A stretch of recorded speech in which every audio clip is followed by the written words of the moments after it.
ប្រពន្ធសម្លាញ់យើងត្រឡប់ទៅវិញទៅអារឿងហ្នឹងមានពស់បងសម្លាញ់មានពស់ការដែលមានពស់វាបញ្ជាក់ថាប្រព័ន្ធអេកូឡូស៊ីនៅទីនេះពិតជាល្អខ្លាំងណាស់រាល់ថ្ងៃបងធ្វើការហត់នឿយខ្លាំងណាស់ទើបអូននាំបងមកសម្រាប់កាយក្នុងព្រៃធម្មជាតិបែបនេះអូនសម្លាញ់ពីមុនមកមិនមែនអូនខ្លាចពស់បំផុតទេអីមែនហើយកាលពីមុនអូនខ្លាចពស់បំផុតប៉ុន្តែលើកនេះមិនមែនមានបងនៅក្បែរអូនទេអីមានបងនៅក្បែរអូនមិនខ្លាចអ្វីទាំងអស់តោះឈប់និយាយទៅប្រញាប់ឡើងតិចទៀតនឹងយឺតពេលហើយលឿនឡើង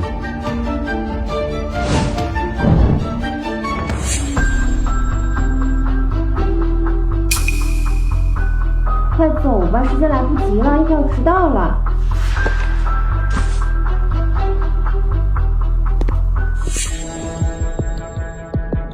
快走吧，老公。តាមផ្លូវនេះមិនទាន់ពេលទេតិចទៀតយឺតពេលលើហើយតោះទៅបងសម្លាញ់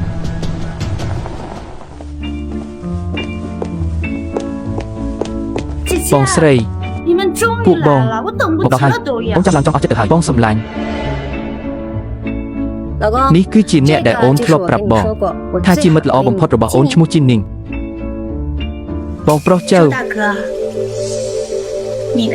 បងអាចហៅអូនថាសៀវលីងក៏បានដែរ